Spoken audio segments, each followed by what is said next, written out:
Yeah, pretty good, as well as it could be in quarantine. How are you? Where are you? What state? Texas. Where are you? Okay. I'm in North Carolina. That's my hometown, my home state. Where do you live in where did you live in North Carolina? Charlotte. Oh, okay. I'm about like 3 hours. I'm in Wilmington. Oh, wonderful. How nice. Yeah. I know everything about Charlotte and North Carolina. I miss it. I do. It's not as hot there as it is here. Oh, I trust you on that one, even though it feels like it can't get much hotter than this. It's just very humid at the The moment. record-setting heat waves. Hmm. Yes. For Oh, sure. I'm so excited to talk with you today about your book, Before We Were Blue, right? Yeah. Wonderful. And you've done a lot of short stories, right? Yeah, I've published a couple flash pieces and I really like short form, but yeah, Before We Were Blue is my first try at a novel. And I'm really excited that it's getting published and hopefully readers will like it. Yeah. I bet they will. It sounds very nice. A contemporary young adult story. Hmm. One, we're going to chat about that today and all of your experience in publishing. Great. All right, I'll start asking the interview questions. Okay, sounds good. Okay. So, what did you want to be as a child, and was it an author? Great question. Um, I think I always liked reading as a kid, and I definitely wanted to be a writer. Like I have these little books in my bedroom at home where they were the books I made, and they were like my first, published books, aka published by my mom. Um, Oh, but I think that when I was younger, I definitely wanted to be an Olympic gymnast. That's what I really wanted to be. And that sort of makes its way into my writing now because even though I don't do gymnastics anymore, I'm still writing about it. And so it's nice that I still get to sort of live vicariously through my younger self, while also not being in danger of getting really injured with some of the skills that I used to be doing. oh yes, indeed. I see the stunts, well, not stunts, but the moves they do in the sport. When I watched it during the Olympics, they did the Oh last yeah. Olympics. Oh my goodness, I could never. I'm afraid of heights even. So even the Mhm. would just bother me like crazy. I would be so Yeah, the things that the Olympic girls can do at this point is just incredible. And I like how gymnastics is like a sport that no one pays attention to until the Olympics. And then it's like at the Olympics, everyone's like, "Oh my God!" And they remember gymnastics is like a legit sport. That's always like fun to watch my friends interacting with it. Yeah. you do forget it's a sport for a while, but then when you're watching it, you see how demanding it probably is, how taxing it is on the body, and how amazing they have to be to master it in the ways they have. Right. Yeah, you have to train since you're basically a toddler. Which luckily for writing, you don't need to do that. You can pick it up and start it at any time, which Yes, is really great. Yeah. yes, that's true. Hmm. So, gymnastics, does it appear in your debut novel? Hmm. Gymnastics and mostly cheerleading. So I was a competitive gymnast, and then I switched over to competitive cheerleading. And cheerleading in general gets like a really bad rep for being like not a sport. But then Cheer just came out on Netflix. I don't know if you've seen that. I've heard of it because one of the I think one of the coaches um, Mhm. in that documentary, I think she's one of the new judges for the Dancing with the Stars, and she's from Dallas. So I heard about her. Oh, okay, yeah. Yeah, Yeah, it takes place in Texas. But yeah, I think that showed people that it's a lot more demanding than you think it's gonna be. And so just sort of having that to base my not my novel off of, but to say like, oh, this is what they're doing in the show, and then this is what's sort of happening in my book as well. So in my book, there is a good amount of competitive cheerleading and um, what that can feel like when you are like fully. Briefly, I was on a team that was eighth in the world, and so that high stakes environment, it can be like very taxing. So, yeah, that's what. listen, the competition competition of it all. It's like I bet you can just feel the energy of competitiveness and feel like we gotta get it right. We want to get it right so we can win Yeah. and maintain status. Mm-hmm. Yeah, it takes a lot of work. Physically and mentally. Right, for sure. Mentally might be the bigger part of it. I think like mental blocks are a huge thing for gymnasts and cheerleaders, and yeah, I hope I keep writing about that because it's pretty near and dear to my heart. It seems like it too. Mm. So what is the day in the life of Dave Schwartz? I'm Mm. gonna get it right, right? Yeah, you totally are. You got it. A day in the life. It looks very different now than it did like, 7 months ago. But mostly day to day. Sometimes I'm teaching. I teach a couple undergrad classes, and other than that, it's really just writing. And I've taken up roller skating. I just wanted to do something that's like active and fun and gets me out during this time, and that's been like a really good blessing for me to have.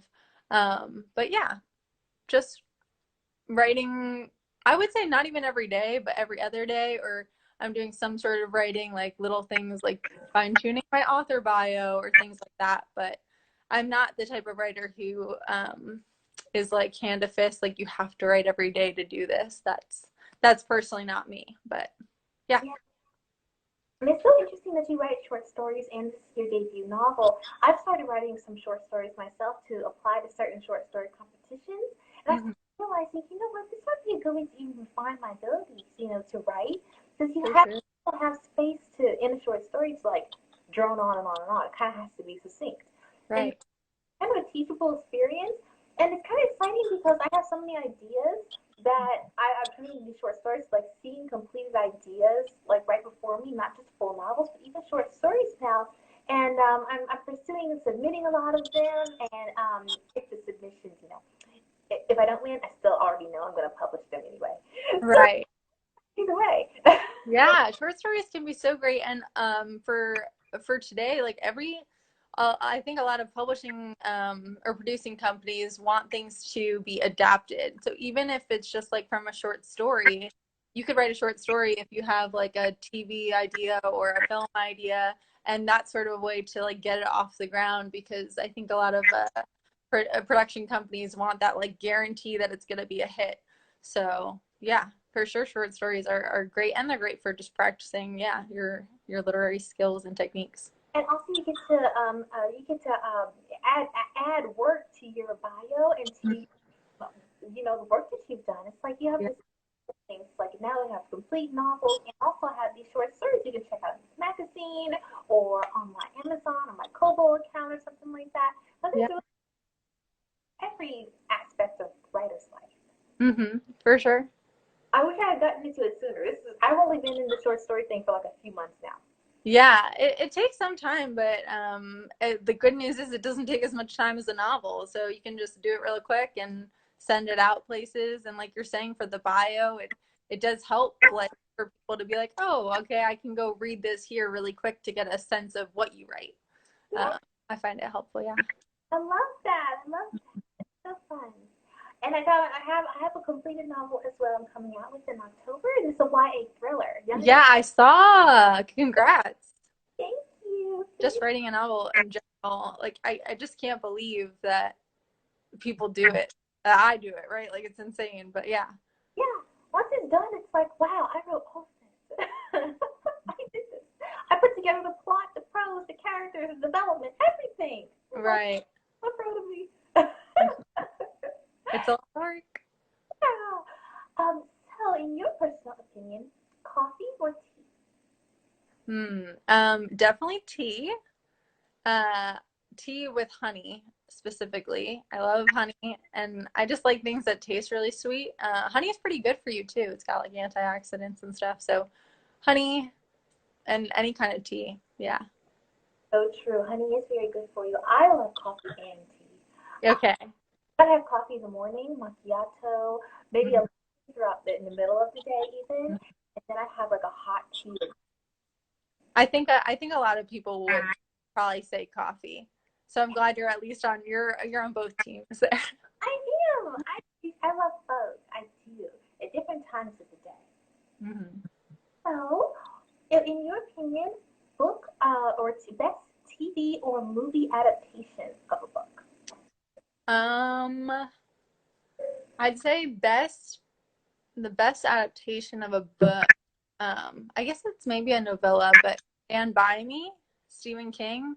I love that movie. I've always loved that movie, and in fact, I don't know if it counts if I watched it before I read the book, because I Yeah, think it's really hard to have read the book and then watched the movie. It just like you picture things so much differently, but because I had watched the movie first and then read the book, it was a lot easier. Uh, I think it to, counts. yeah, go ahead. I think it counts indeed. Mm-hmm.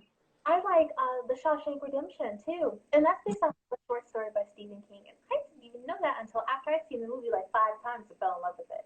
Same thing with me and Stand By Me. I thought Stand By Me was just like a hit film, and then I was like, oh wait, it's a Stephen King like book. What? It's Uh, always, yeah. yeah, it's always like nice when it happens because then you're like excited to read something else, even though you've already seen it. And then you But kind of start comparing like where each little detail came from. say it again. And then you start comparing like where each little detail came from. Yeah, for sure, right? And it's like how close did they try to get it to the book? Like, did they attempt to do that or not? Yeah, for sure. It's just fun to watch and then to read and yeah, do that comparison. Yes, I think it's lovely. So what is your book about them? So my book is about two girls in a treatment center for eating disorders. One's named Shoshana and the other one's named Rowan, and it's sort of about their friendship and how close they become and how hard it can be to recover alongside someone. I think that it's also about like codependency and it's about healing. Like I said, there is competitive cheerleading in it. So that's part of the novel is that one of the girls was a competitive cheerleader on a reality TV show before she went to the center, the treatment center. And the other girl is like Rowan, and she is just this fire starter, loves to play games, like anything that she can do to distract herself from really looking at surroundings and having to live in the present. So yeah, it's basically just about them, their relationship, and a lot of different things. But yeah. I can imagine the character development throughout is just like it probably pulls you in. It's very enthralling because it shows, I guess, probably how the pressure of what they're under affects their mental health and the pressure it is to stay probably at a certain weight to be a cheerleader. Yeah, for sure. Cheerleading is definitely one of the sports. I mean, all there's definitely a lot of information about athletes and eating disorders, but I think cheerleading in particular sort of invites eating disorders in because of how the uniforms look and how like you have to be a flyer, right? Or you're not a flyer, and so it's like this. Where do you fall among your group, among your team? And there is constant comparison, and that's just sort of how it goes. So yeah, it's definitely hard on mental health, and I think that trying to write about mental health is definitely a challenge because you're trying to show what a longer process is like in a span of time. You're not just showing like one side of mental health. You're showing like how it is in a The dips and the ebbs and flows. yeah, yeah. Ebbs and flows, peaks and valleys. Perfect. Yeah, that's a great way to put it. Um, yeah, so I hope that I've done a pretty okay job at writing about it, and I I'm think just excited for people to read. What? good. I bet you have done it, Jess. I hope so. I mean, we'll see. But at the end of the day, it's like you just have to be like happy with what you've written. I'm really in the beginning process. I don't even have a cover yet. There's no cover reveal yet. But I'm just already like, oh my God, what are reviewers gonna say, right? Because it's like, you have your little book and you don't think anyone will ever read it, and then having people read it is pretty scary sometimes. So, yeah, just being okay with it on your own is the best thing. So yeah, I'm finding peace with that at the moment. That's wonderful. I love it. And when you have your cover review, let me know. I will definitely share it on my page. Oh, will do. Thanks. Yeah. Absolutely. So do you plan your books in advance, or do you kind of write them as they come to you? Are you a pantser or a plotter?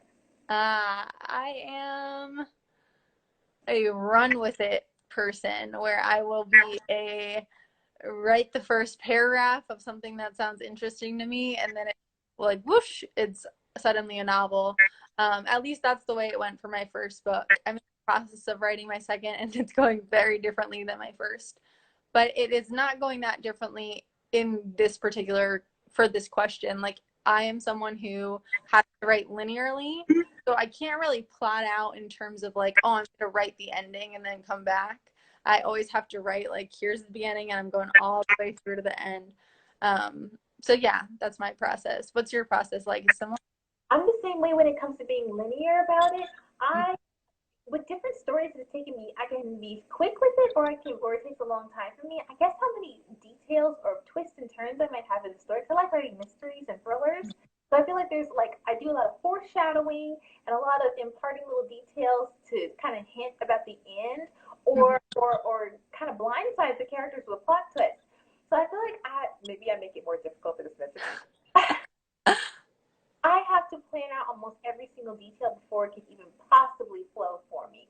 Because I sometimes I need to know where I'm headed and I can Yeah, organize in my head. for sure. I definitely will. I'll put sticky notes up on my wall as potential things that could happen. So I don't really know for sure what's going to happen in my novels, but it's always like, all right, well, this might come in around the halfway point, or this might be the ending, but I don't know until I get there. But Oh, yeah. I can understand that. I have to write linearly. Has to be in order. So it helps me flow with it. My debut novel, when I wrote that, it actually took me 2 years to write that. I'm not sure entirely why, because I did have an outline for it. But I ended up making it a duology, so it's part one, part two. And with the short story that I'm coming out with, also Chronicles of Cover Up, that one had an interesting beginning. It started off as a screenplay, an outline. Okay.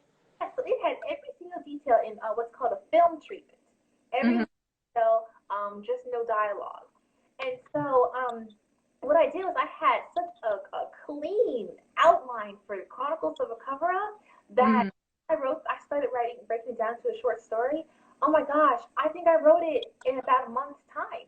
Wow. I mean, you know, it took 2 years. I wrote this thing in a month. And I'm like, That's really quick, yeah. it is. And I didn't even think it was possible for me because I'm not like that. I'm kind of slow Well, writer. even 2 years is not that slow. I mean, right? So many writers write their books in about like 10 years, and you always hear like, oh my God, they take a certain amount of time to really craft their novels, which I can fully understand. I mean, being in the editing process right now, it's like, oh my God, I only have this much time to edit my book, and I just want all of it, right? Because I'm like, every sentence needs to be the greatest it possibly can, which is just like a useless battle because it'll never be quote unquote perfect. But I think 2 years is even a pretty, I think that's a reasonable time at least for writing a book. Yeah. It makes me feel a little better because I was like, how quickly I did Chronicles of a Cover. I'm like, who was I when I wrote this one, or who was I when I wrote the Beckwith Brothers? I want to be the one that writes the book. Right. We don't always get to pick and choose, but it'd be nice if we did. Depends on the inspiration. That's Yeah. cute. Thank you. Well, what do you use when to inspire you when and if you get writer's block? That's a good question.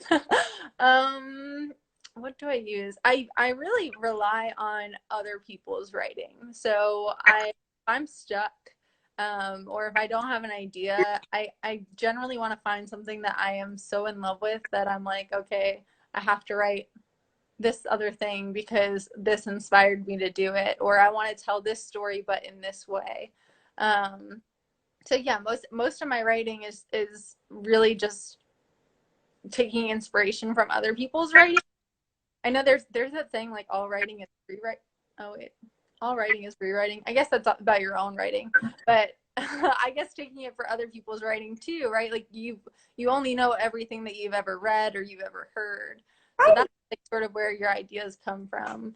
And yeah, most of the time if I have writer's block, it's like I need to find something that I want to read and read really quickly. Yeah. I can understand that. Seeing how other people craft their stories, it can kind of like spark ideas for you and kind of help you get to the point. For sure, yeah. I always use music too. I have Oh, that's a good one. I have playlists for like every book.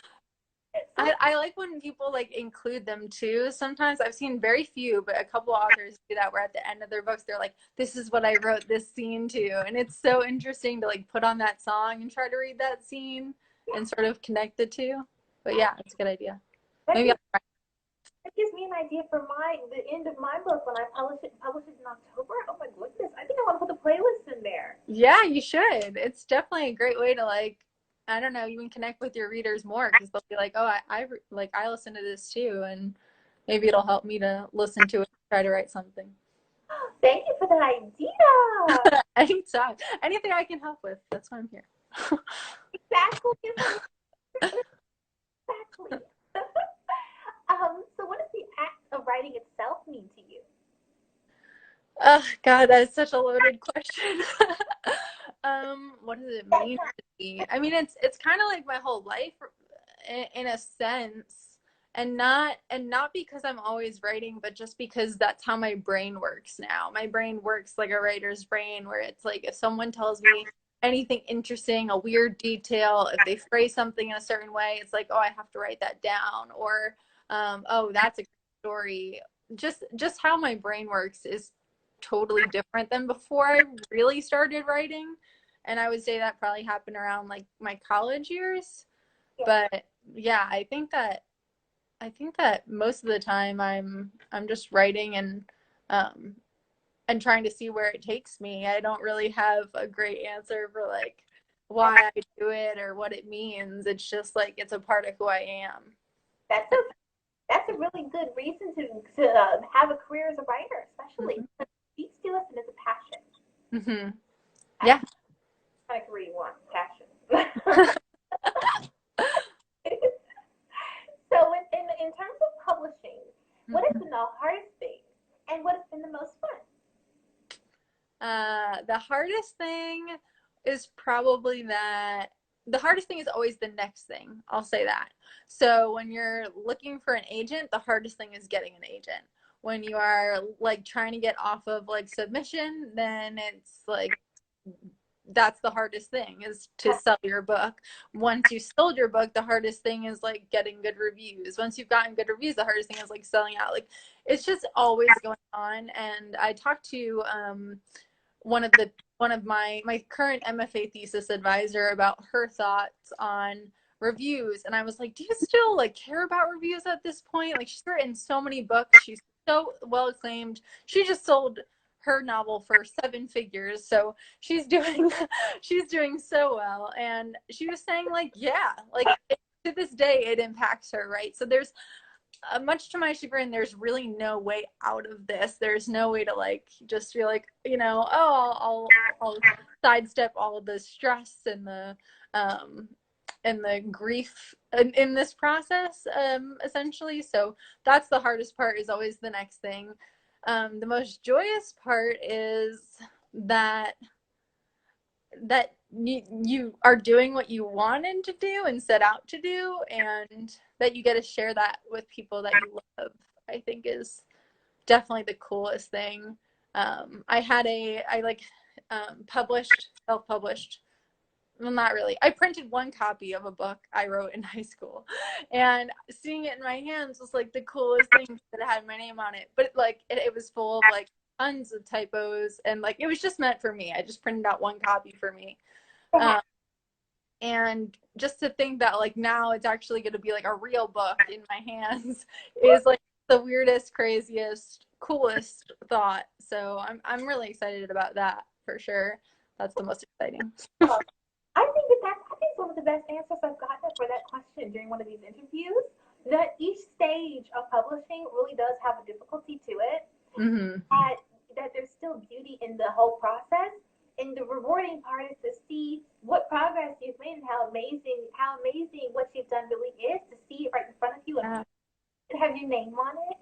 I love just to be able to like step back and be like, okay, this is what I wanted when I was like, 14, and now it's here, or even younger than that. I mean, I'm sure I wanted this from like middle school age, but I didn't fully commit until I was like probably like 18 or 19. So yeah, and everyone's process is very different. So that's true. That's very true. Okay, second to last question. Okay. This has been so fun. What advice would you give to budding authors out there? What advice would I give? I guess I don't know, because I feel like I am a budding author. So it's like, it's almost like, what advice would I give to myself, which is usually the advice other people have already given. And it's like, stay off reading Goodreads reviews of your book, things like that. But advice would just be to write what you want to write and not what you think other people want to read. I spent a lot of time trying to write things that other people would like or admire or would think was great, but it wasn't really what I wanted to be doing. And I think people could tell that when they read my work. So really, I would just say, write what you love and don't care about what anyone else has to say about it. That's an impossible task, but it's one I'm trying to learn myself, and I would recommend other people think about at least. Yeah. I think that's good advice. Absolutely. And I would take it to heart too. So where can we find more about Before We Were Blue and more about Schwartz? So you can find more about Before We Were Blue on Goodreads, but you can also find it on my Twitter, which is by E.J. Schwartz. So it's literally like BY, as in like, it's by so-and-so, this author. And so it's just E.J. Schwartz, EJSCHWARTZ.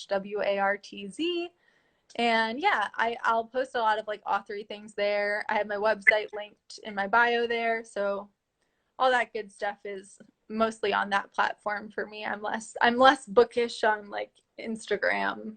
So maybe I'll start. As all rage in this community. Mm-hmm. When I edit this video, what I'm going to do is put all the information at the bottom of the screen, links, the by E.J. Schwartz and everything. And so when I end the video, Instagram doesn't give me trouble. It will save. I will record it and then post it on YouTube tomorrow. Mm-hmm. Okay. Sounds great. Thank you so much for having me. This has been awesome. It has been. I've enjoyed this so much. Yay. Talking with you, and when your cover is ready to be released, send me a copy and I will be spotlighting your book on my page. Will do. Thank you so much. Thank you. Have a great rest of your day. Thank you. All the best and stay safe and stay well. Yeah, stay safe.